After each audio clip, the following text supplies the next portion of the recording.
A series RC circuit with R is equal to 5000 ohm and C is equal to 20 microfarad has a constant voltage source V is equal to 100 volt applied at T is equal to 0 and the time and the T is equal to 0 and the capacitor has no initial charge.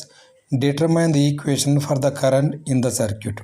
అంటే మనకి ఏమి ఇచ్చాడు ఇక్కడ R is equal to 5000 ohm, C is equal to 20 microfarad.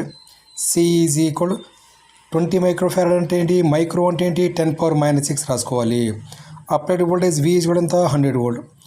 Current equation I is equal to V by R e power minus T by RC.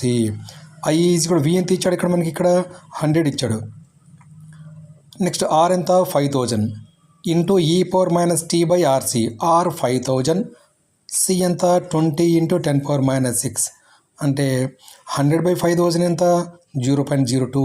ఈ power minus t by 5000 into 20 into 10⁻⁻6 ఎంత 0.1 అంటే 1/0.1 ఎంత -10t. కాబట్టి I is equal 0.02 into e power minus 10t amps.